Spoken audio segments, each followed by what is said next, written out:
دیویوں مورتیوں کی پوجا کرنے والوں کافروں ملحدوں مشرکوں کو مخاطب کر کے جب کہہ رہے تھے کہ میں جس کلمے کو لے کر آیا ہوں، جس نظام کو، جس فکر کو، جس نظریے کو، جس عقیدے کو لے کر آیا ہوں، اس سے دنیا کا نظام بدلے گا، قسمت تبدیل ہوگی، اور تم اگر اس کے علمبردار بنو گے تو عرب و عجم کے مالک بنو گے، یہ سارا جزیرۃ العرب بھی تمہارے قدموں تلے آئے گا، اور عراق اور سیریا اور ایران اور یمن اور فلسطین، مصر اور لیبیا اور تونس، الجزائر، یہ سارے ملک اور ان کے علاوہ جدھر بڑھتے جاؤ گے اسی کلمے کے ساتھ، اس کلمے کی تاثیر ایسی ہے کہ دل کھنچتے چلے جائیں گے، دماغ تسخیر ہوتے چلے جائیں گے، تہذیب و تمدن بگڑا ہوا تہذیب و تمدن اپنی ڈگیں ڈال دے گا، تعلیمی نظام درست ہو جائے گا، سیاست صحیح ہو جائے گی، عدل و انصاف کی عدالتیں قائم ہو جائیں گی،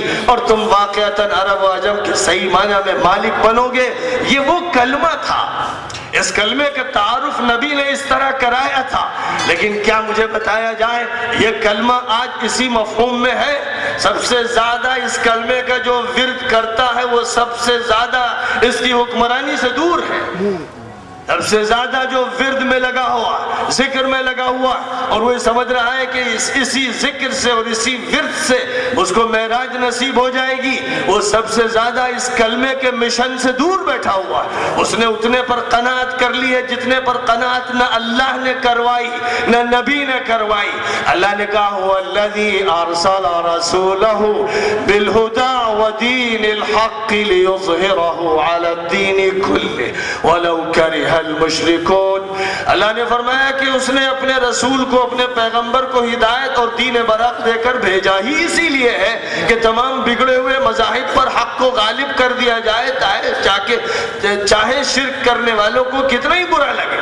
بات صاف کھول دی گئی ہے، لگی لپٹی نہیں ہے، لگی لپٹی باتیں نہیں ہیں، ہم لگی لپٹی باتیں کر کے لوگوں کو بے وقوف بناتے ہیں۔ حق حق ہے، اسے مٹایا نہیں جا سکتا، باطل باطل ہے، اسے باقی نہیں رکھا جا سکتا، نور نور ہے، اسے ظلمت میں تبدیل نہیں کیا جا سکتا، اور تاریکی تاریکی ہے، اسے کوئی روشن نہیں بنا سکتا، جھوٹ جھوٹ ہے، سچ سچ ہے، امانت امانت ہے، اور بددیانتی اور بے امانتی اپنی جگہ پر معروف ہے۔ اگر الفاظ کو بدلا جائے گا، اگر بے گناہ کو گناہگار کہا جائے گا، اگر معصوم کو مجرم کہا جائے گا، اگر صبح کو شام کہا جائے گا، اگر رات کو دن کہا جائے گا، تو اس کا مطلب یہ ہے کہ وہ دن آ گئے کہ دنیا کی بساط لپیٹ دی جائے۔ حضور پاک علیہ السلام نے آئندہ دور کے بارے میں فرمایا تھا کہ ستکون سنوات يكذب فيها الصادق ويصدق فيها الكاذب ويخون فيها المؤتمن ويؤتمن فيها الخائن۔ فرمایا تھا ایک ایسا دور بھی آئے گا کہ الفاظ کے معنی بدل جائیں گے، خیانت کرنے والے کو امانت دار، امانت دار کو خیانت کرنے والا، جھوٹے کو سچا اور سچے کو جھوٹا کہیں گے، اور میڈیا جھوٹ بولے گا، زبانیں جھوٹ بولیں گی، بڑے بڑے ذمہ دار جھوٹ کے کاروبار کریں گے، دنیا طاغوت کی عبادت کرنے لگے گی، نظام بدلے گا، اور ظاہر ہے کہ جب بھی ایسا ہوگا چھٹی صدی کا ماحول پھر قائم ہوگا تو نبوت محمدی کا چراغ پھر روشن کیا جائے گا۔ اس کا مطلب یہ ہے کہ دوبارہ تحریک کو پھر برپا کیا جائے گا، صحیح علم کی بنیاد پر، صحیح معرفت کی بنیاد پر، صحیح تعلیم و تربیت کی بنیاد پر اس نظام کو برپا کیا جائے گا جس کو صحابہ کرام کے ہاتھوں آخری نبی صلی اللہ علیہ وسلم نے برپا کیا تھا۔ اس امت کو پلٹ کر اسی دور کی طرف جانا پڑے گا۔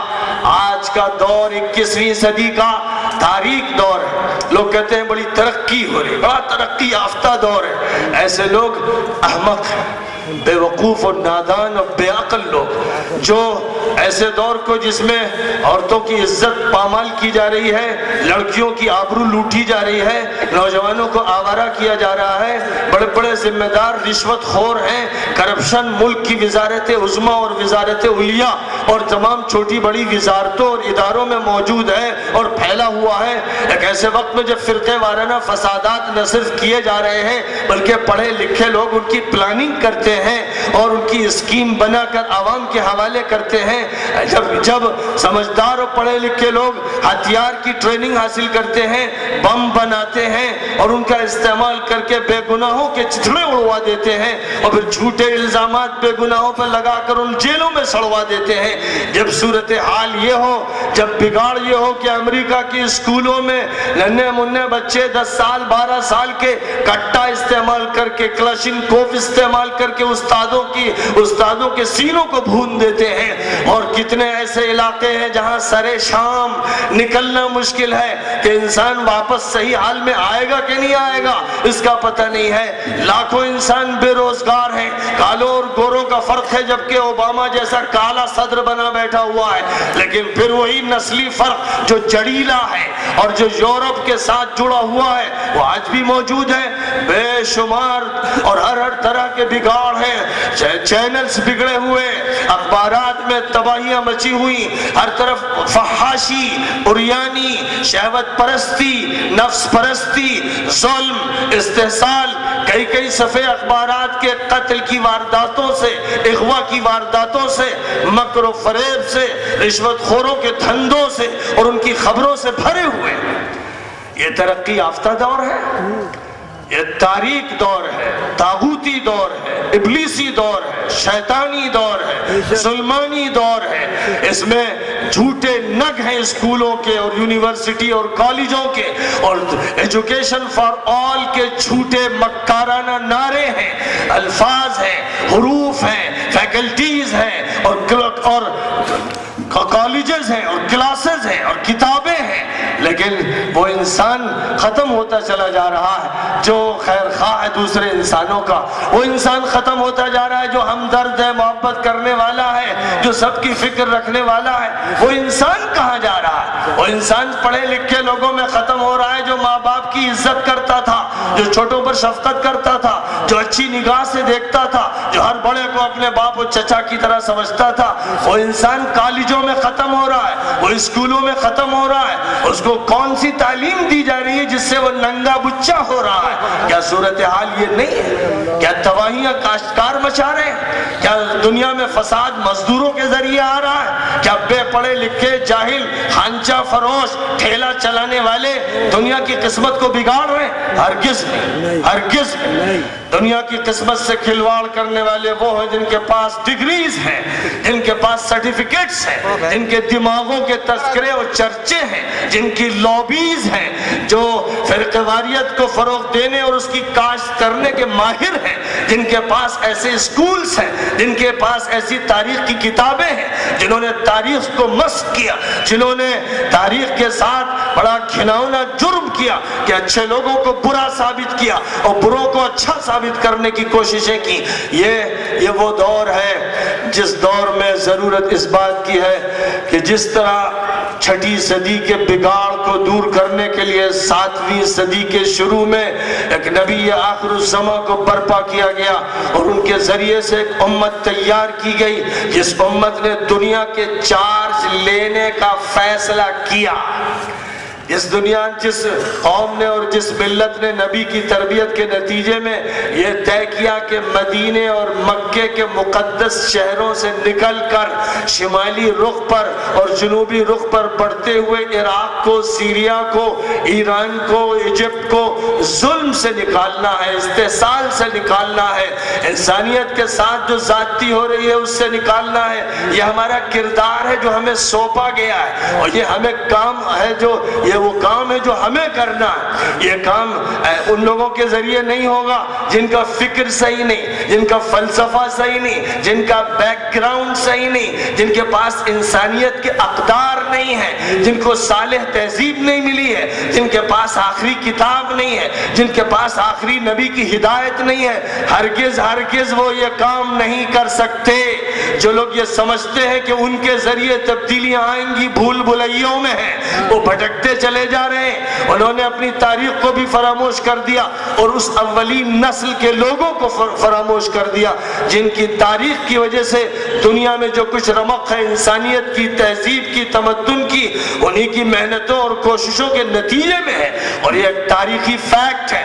گوستاف لوبون نے تمدن عرب پر جو کتاب لکھی اس نے انصاف کیا تو یہ بتایا کہ دنیا کا جو موجودہ تمدن ہے جہاں پر اس میں خیر ہے یہ عربوں کا فیضان ہے، یہ محمد عربی علیہ السلام کے صحبت یافتہ اور ان کے تربیت یافتہ افراد کی محنتوں کا نتیجہ ہے، ورنہ دنیا جس دور پر کھڑی ہوئی تھی لگتا تھا کہ بس اب یہ جہنم میں چھلانگ لگا دے گی اور اب اس دنیا کی عمر ختم ہونے کو تیار ہے، ایسی صورتحال کو بدلنے کے لیے محمد عربی اٹھے۔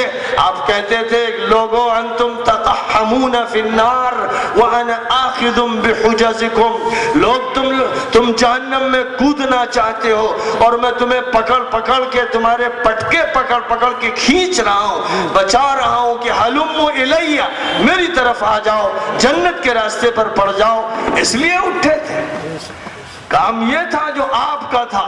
مکہ مکرمہ کے 13 سال کے صبح و شام اسی میں گزرے اور پھر مدینہ منورہ ہجرت کرنے کے بعد ایک ایک لمحہ اسی میں گزرا اور اس دنیا سے رخصت ہوئے جب پورے جزیرت العرب کو ہر طرح کی باغیانہ طاقتوں سے پاک کر دیا، ہر ظلم سے صاف کر دیا، عدل و انصاف کا نظام برپا کر دیا، ہر فقیر کو غنی کر دیا اور بھید بھاؤ اور چھوت چھات کی لعنتوں کو ختم کر دیا، ان چھوٹے انسانوں کو بڑے انسانوں کے شانہ بشانہ کھڑا کر دیا، حقیر کوئی قوم حقیر نہیں رہ گئی، کوئی خاندان حقیر باقی نہیں رہ گیا، کوئی فرد بھی جھگیوں جھوپڑیوں میں رہنے والا باقی نہیں رہ گیا، کوئی فرد ایسا نہیں رہا کہ جس کو 2 وقت کی روٹی نہ ملتی ہو۔ یہ انتظام کیا، اس انتظام کے لیے آپ کو برپا کیا گیا تھا۔ اے مسلمانوں، کیا تم اپنے نبی سے نسبت رکھتے ہو؟ کیا تم ایمان کے بحران سے گزر چکے ہو؟ تم اللہ کو صرف معبود مانتے ہو؟ وہ معبود ہے، اس میں کوئی شک نہیں، لیکن عبادت کا مطلب سمجھتے ہو؟ تم اللہ کو مالک نہیں مانتے، تم اللہ کو حاکم نہیں مانتے، تم اللہ کو قانون ساز نہیں مانتے۔ واقعہ یہ ہے کہ نہیں مانتے۔ اگر مانتے ہوتے تو تم اللہ کے قانون کی حکمرانی اپنے اوپر کرتے، اپنے خاندان پر کرتے، اپنے سماج پہ کرتے۔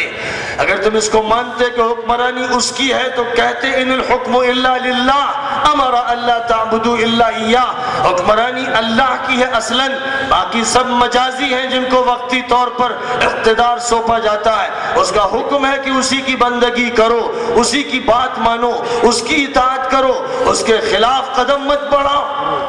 کیا اس حیثیت سے مانا؟ اور اگر اس حیثیت سے مانا تو کیا بات ہے کہ معاشرے کی اور سماج کی اور معاشیات کی اور حکومت و سیاست کی اصلاح کے لیے تمہارے قدم کیوں نہیں بڑھتے؟ تم کیوں ٹھٹکتے ہو؟ تمہارے قدم کیوں ڈگمگاتے ہیں؟ تمہاری نگاہیں کیوں جھکتی ہیں؟ تمہارے گال کیوں پچک گئے ہیں؟ تم جھگیوں جھوپڑیوں میں رہنے پر کیوں راضی ہو؟ تمہارے محلے کیوں گندے ہیں؟ تم کوڑے گھروں میں کیوں رہتے ہو؟ تم ترقی کے لیے فیصلے کیوں نہیں کرتے؟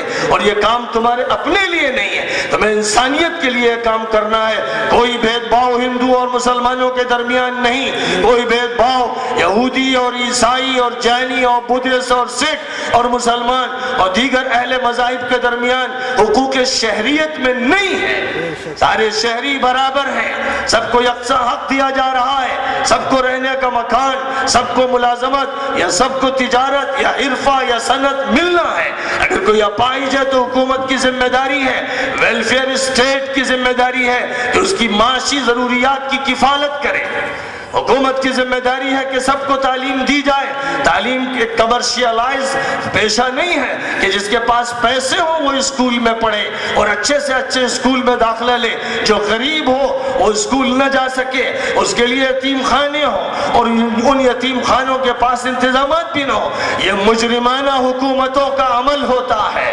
جو حکومت مجرم، جو انتظامیہ مجرم، جو اصحاب اقتدار مجرم ہیں، ان کے جرم کے سائے تلے لاکھوں انسان علم سے محروم رہتے ہیں، لاکھوں ملازمتوں سے محروم رہتے ہیں، لاکھوں وہاں رہتے ہیں جہاں بکری اور مرغی بھی رکھنا درست نہیں ہے۔ ان کے لیے بھی اچھے باڑے ہونے چاہیے، جہاں گندگی نہ ہو، جہاں جراثیم نہ ہو، جہاں نقصان نہ پہنچے۔ جانوروں کے لیے بھی اچھے باڑے چاہیے اور انسانوں کے لیے جھگیاں جھوپڑیاں بمبئی میں ہو، کلکتہ میں ہو، مدراس میں ہو، شہر کے اعلیٰ ترین شہروں میں لاکھوں انسان اس طرح رہ رہے ہوں کہ وہ جراثیم کے بیچ میں گندا پانی پینے والے، گندا کھانا کھانے والے ہوں، تو ایسی دلی کی مرکزی حکومت پر لعنت اور صوبائی حکومتوں پر لعنت اور ایسے اصحاب اقتدار پر لعنت۔ یہ اس قابل ہے کہ ان پر تھوکا جائے، تف کیا جائے، اس قابل نہیں ہے کہ اقتدار ان کے ہاتھوں میں رہے۔ چاہیے کمزوروں کو چاہیے کہ اٹھے، غریبوں کو چاہیے کہ اٹھے، مزدوروں کو چاہیے کہ اٹھے، ہر طرح کے انسان اٹھے اور آپس میں یہ طے کریں کہ ہم اس ملک کو امن کا گہوارہ بنائیں گے، ہم اس ملک کے ہر انسان کو اس کی ضروریات دیں گے، ہم ہر فرد کی کفالت کریں گے، ہم سب کے لیے انتظام کریں گے، ہمارا دل وسیع ہے، ہم خیر خواہ ہیں انسانیت کے اور ہر انسان کے، عورت کے، مرد کے، بڑے کے، چھوٹے کے، جوان کے، سب کے خیر خواہ اور خیر خواہی کی بنیاد پر نظام کو برپا کریں گے۔ ہم کمزور تھے مکے میں کہ پیٹتے تھے، پھندے ڈالے جاتے تھے اور رسی باندھ کے گھسیٹا جاتا تھا اور گرم ریت پہ لٹایا جاتا تھا اور سینے پر سل رکھی جاتی تھی اور چٹائی میں لپیٹ کر دھواں دیا جاتا تھا اور نبی کو طائف سے نکالنے کے لیے نوجوان مافیا گروپ کے ڈھیلے پتھر مار رہے تھے اور خون نبی کو بہا رہے تھے۔ ہم تو یہ تھے، لیکن ہم نے جب اپنے ہاتھ میں نظام لیا تو مدینہ منورہ کو ہم نے ایک صاف ستھرا شہر، منظم شہر بنایا، پھر پورے جزیرۃ العرب کو بنایا، پھر عراق و شام کو بنایا، پھر ایران اور مصر اور مراکش تک سارے ملکوں کو بنایا۔ یہ ہماری تاریخ ہے۔ اگر یہ بگڑی ہے تو تمہارے جرائم سے بگڑی ہے۔ اے مسلمانوں، تم نے کام چھوڑا، تم نے مشن چھوڑا، تم سمٹ کے رہ گئے، تم نے اپنے کو محدود کر لیا اور تم یہ سمجھ بیٹھے کہ عبادت نام ہے روزے کا، نماز کا، حج کا، تلاوت کا، دعا کا۔ تم نے یہ سمجھ لیا کہ عبادتیں یہ ہیں اور اللہ کی عبادت کرنا ہے، سو ہم کر رہے ہیں۔ یہ تم نے غلط سمجھا۔ اللہ کہتا ہے وَمَا خَلَقْتُ الْجِنَّ وَالْإِنسَ إِلَّا لِيَعْبُدُونَ، میں نے جنوں کو اور انسانوں کو صرف اور صرف اس لیے پیدا کیا ہے کہ وہ میری عبادت کریں۔ اس کا مطلب یہ ہوا کہ تمہارے لیے دکان کھولنا حرام، اسکول جانا حرام، شادی کرنا حرام، تمہارے لیے کاروبار کرنا حرام، کیونکہ اللہ کہتا ہے صرف اور صرف، یہ قرآن کی آیت کریمہ ہے، ہر طالب علم اس کا مطلب جانتا ہے کہ صرف اور صرف عبادت کے لیے پیدا کیا ہے۔ تو اگر عبادت نماز کو کہتے ہیں، روزے اور زکوٰۃ کو کہتے ہیں، تو سوائے نماز کے کوئی کام کرو گے تو جہنمی بنو گے۔ اگر عبادت یہ ہے، ظاہر ہے کہ عبادت کے وہ معنی نہیں ہیں۔ سارے مفسرین متفق ہیں کہ عبادت کے معنی بندگی کے ہیں، غلامی کے ہیں، اطاعت کے ہیں۔ فرمایا میں نے جنوں اور انسانوں کو اس لیے بنایا کہ وہ میری بات مانے، میرا قانون مانے، میرے نظام پر چلے، میری بندگی کرے، شیطان کی بندگی نہ کرے، طاغوت کی بندگی نہ کرے۔ میں نے اس لیے پیدا کیا۔ اس کا مطلب یہ ہوا کہ عبادت کے بغیر زندگی کا کوئی لمحہ گزرتا ہے تو وہ طاغوتی لمحہ ہے۔ عبادت کے بغیر، عبادت کے تصور کے بغیر جو اسکول ہے وہ طاغوتی اسکول ہے۔ عبادت کے تصور کے بغیر جو دکان ہے، کارخانہ ہے، کمپنی ہے، وہ طاغوتی کارخانہ اور طاغوتی کمپنی ہے۔ وہ خدا کے خلاف بغاوت کرنے والا ادارہ یا تجارت کا مرکز یا پیشہ یا ہنر ہے۔ جب تک اللہ کی بندگی ایسی نہ ہو کہ تجارت دیانت دارانہ، امانت دارانہ، صداقت شعارہ نہ ہو، جس میں دھوکہ نہ ہو، جس میں ملاوٹ نہ ہو، جس میں فریب نہ ہو، جس میں گاہک کی آنکھوں کا کاجل نہ چھینا جائے، ایک ایسی تجارت ہو جس میں سچائی ہو اور جس میں لوگوں کے ساتھ خیر خواہی ہو، تو وہ عبادت ہے۔ اور وہ شادی بیاہ کی کا عمل اور محفل جس میں ماحول کو صاف ستھرا کرنا، آنکھوں کو پاک کرنا اور اپنی شہوتوں پر قابو پانا اور لذت کوشیوں کو محدود کرنا اور حلال اور حرام کے دائرے کو سمجھنا اور حلال پر قناعت کرنا اور معاشرے کو کرپشن سے، آوارگی سے، بدقماشی سے، زنا سے، بدکاری سے بچانا اور عورتوں کی آبرو کی حفاظت کرنا۔ اگر شادی کا یہ مقصد ہے تو شادی عبادت عبادت ہے۔ تمہارا بستر پر لیٹنا اگر اس لیے ہے کہ جو آرام اللہ نے لکھا ہے وہ آرام حاصل کرو تاکہ پھر ایکٹیو ہو جاؤ اور پھر کام کرو، تو تمہارا سونا عبادت ہے۔ اور یاد رکھو کہ تم زندگی کا جو عمل حلال کا خیال رکھتے ہوئے اور انسانیت کی خیر خواہی کے ساتھ اور اللہ کے حق کی ادائیگی کے ساتھ کرتے ہو وہ عبادت ہے۔ عبادت کے معنی اللہ کی بندگی کے۔ توحید وہ چاہیے جس میں اللہ کی تمام صفات کا خیال رکھتے ہوئے اس دنیا میں زندگی کا نفاذ ہو، اور عبادت وہ چاہیے جس کا تصور اتنا جامع اور ہمگیر ہو کہ زندگی کے جتنے بھی اعمال ہیں اللہ سے ان کا رابطہ قائم کیا جائے اور اس کے قانون کی ماتحتی میں وہ عمل کیے جائیں اور ان کے عبادت بنا دیا جائے۔ معاشرہ وہ چاہیے، خاندان وہ چاہیے جس میں ہر ایک کا حق ادا ہو رہا ہو۔ فرمایا گیا آتو کل ذی حق حقہ، ہر حق والے کا حق دے دو۔ یہ حکم دیا گیا جس کا جو حق ہے، بیٹے کا حق، بیٹی کا حق، بیوی کا حق، ماں کا حق، باپ کا حق،